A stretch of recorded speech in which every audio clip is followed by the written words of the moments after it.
O que é Copom e por que a reunião do Copom é tão importante para nossas vidas? Olá, aqui é o Litoral Ginep mais uma vez, voltando ao IRN.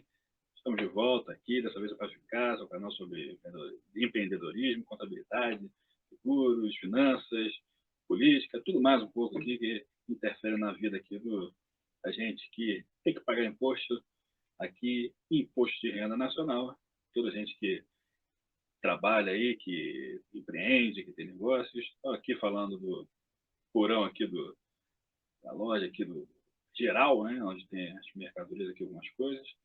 E a gente vai falar aqui rapidamente essa reunião do Copom que está acontecendo hoje, 1º de agosto de 2023, e deve continuar até amanhã, dia 2 de agosto, não sei quando é que você vai estar vendo esse vídeo, mas aqui 2023, agosto de 2023 está começando hoje, vai até dia 31 é agosto, então continua aqui nessa situação importante. Por que é tão importante essa reunião até mais do que outras, né? Lembrando aqui que ele, Peroso Neto, além de contabilista e jornalista, é um empreendedor aqui nos fundos de sua lojinha aqui, protegido pelas suas caixas de produtos, que vamos trazer aqui para a tela. Primeiramente, tem que saber o que é o Copom, tá?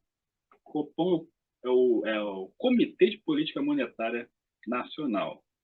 É um órgão do Banco Central que foi criado com o objetivo de estabelecer importantes critérios sobre a economia do Brasil, entre eles a taxa básica de juros, a Selic. O que é a Selic? Vamos ver daqui a pouquinho. A gente tem que saber o que é o Banco Central. O Banco Central é uma autarquia federal autônoma, cuja função é gerir a política econômica, garantindo a estabilidade e o poder de compra da moeda do país e do sistema financeiro como um todo. Essa é a atribuição do Banco Central, que tem o Comitê de Política Monetária Nacional como um dos suas entidades aí para gerir essa situação econômica. O presidente do Banco Central, hoje é o Campos Neto, é eleito, indicado pelo presidente da República e nomeado por ele após a aprovação dos seus nomes pelo Senado Federal, o que acontece numa sabatina, uma série de perguntas. Basicamente é isso. E aí tem a taxa Selic, né? A meta Selic, vou ajeitar minha câmera aqui, tem para mim, caiu aqui.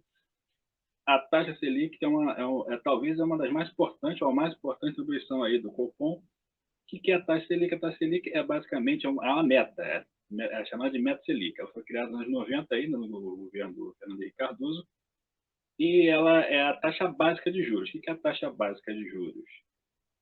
Quando alguém começa um banco, ele poderia pegar dinheiro do seu próprio bolso e emprestar para todo mundo, correto? Poderia, mas não faz. Primeiro que para ter um banco, você tem um patrimônio muito grande para garantir aos seus investidores, aos correntistas, a quem tem poupança, a quem empresta dinheiro para o banco, que ele tenha dinheiro para pagar todo mundo, correto? Pelo menos a boa parte. Então, o que o cara, quando começa o banco, ele faz? Ele não pega o dinheiro dele, ele mantém no seu patrimônio. Ele pega um dinheiro emprestado. Pode pegar emprestado com duas pessoas, dois tipos de pessoa, né? Pessoa física ou jurídica que empresta dinheiro para o banco através de conta corrente, conta poupança, título de capitalização, compra de debêntures, compra ações do próprio banco. Ele pode captar recursos assim. Geralmente, o empréstimo é correntista, é uma empresa ou pessoa física que abre uma conta lá, poupança, faz alguma aplicação, e esse dinheiro que ele pega, ele empresta para outras pessoas, obviamente, cobrando mais caro do que paga. É o chamado spread bancário. Né? Spread bancário, no Brasil, muito alto. É a margem, a diferença entre o que o banco paga de empréstimo, que ele pega, e o que ele paga de empréstimo para outras pessoas. Né? Quer dizer, o que ele paga de empréstimo quando ele pega e o que ele paga que ele recebe de outras pessoas quando ele empresta. Esse é o básico. E ele pode também captar de outros bancos, né, pegando o empréstimo interbancário, ou direto do Banco Central. Quando ele pega esse dinheiro do Banco Central, o Banco Central tem uma taxa fixa, que é definida exatamente no cupom, que é a taxa Selic, que é o valor do mínimo que pode ser cobrado de empréstimo. Ou seja, o Banco Central cobra o mínimo de valor de taxa de juros de empréstimo, que é a taxa Selic. É o que o banco paga, qualquer banco comercial, até os bancos públicos, o Banco do Brasil, Caixa Econômica, paga para o Banco Central para pegar dinheiro emprestado e reemprestar para as pessoas, né, no mercado, pessoas físicas e jurídicas no mercado. Essa é a taxa Selic. Por isso ela é tão importante. Porque os juros que você paga no seu financiamento, no seu imóvel, seu carro, seu empréstimo consignado, no seu cartão de crédito, todos esses juros são necessariamente maiores do que a taxa Selic.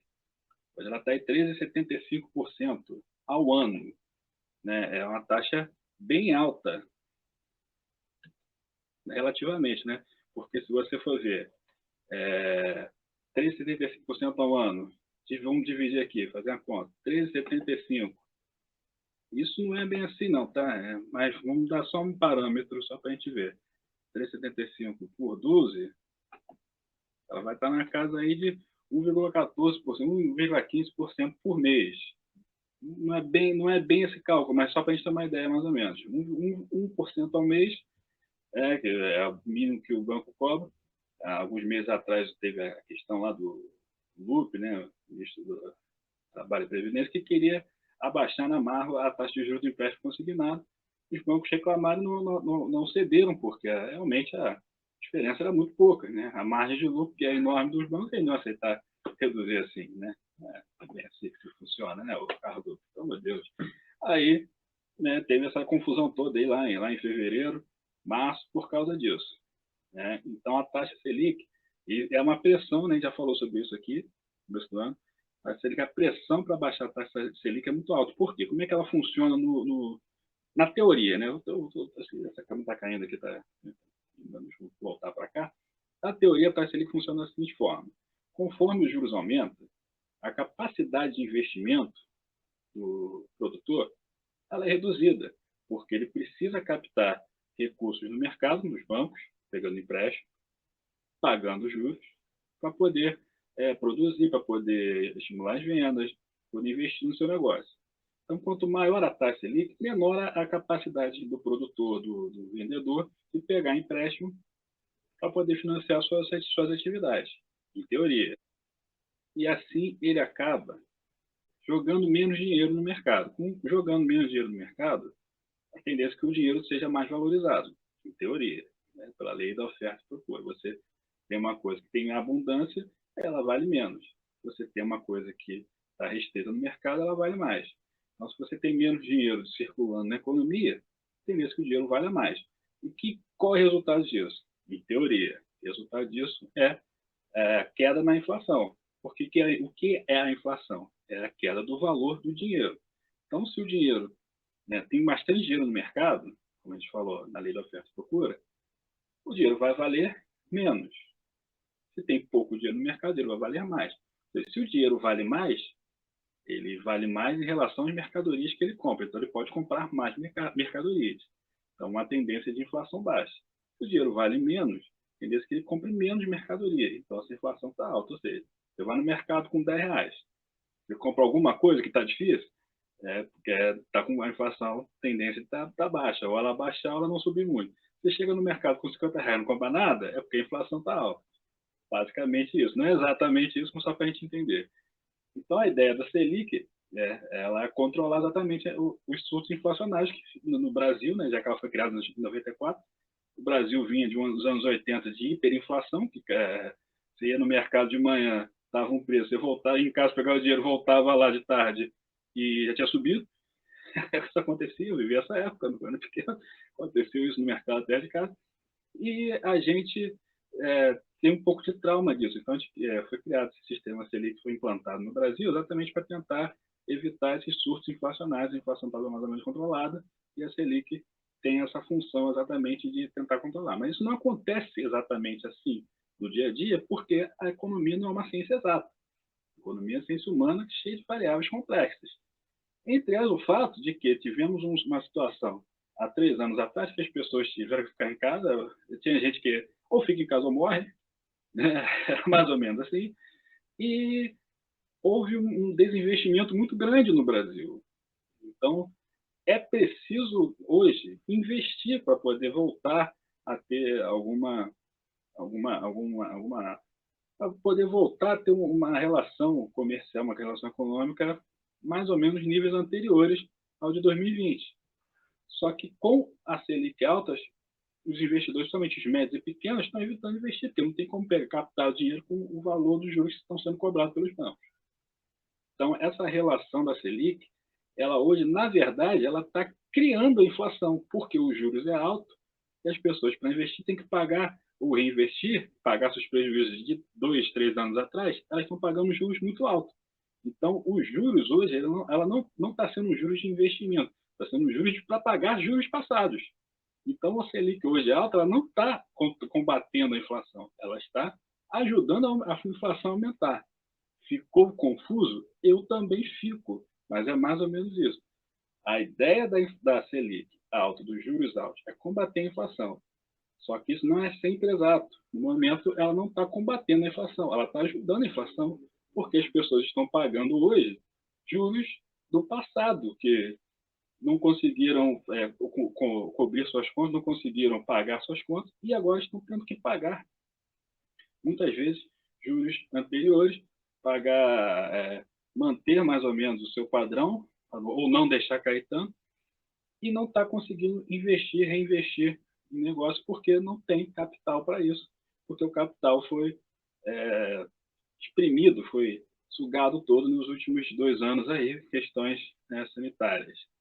Então, é muito importante essa queda dos juros, porque isso se realmente confirmar a queda amanhã, vamos ter uma capacidade aí de alavancagem financeira, de empréstimos, muito maior do que a gente está tendo hoje. Isso é decisivo para a gente poder voltar a ter um crescimento econômico sem exatamente a inflação, porque os juros está sendo cobrado para as empresas investirem, está sendo repassado para os clientes nas mercadorias que a gente tem que comprar no mercado, né, em todos os lugares.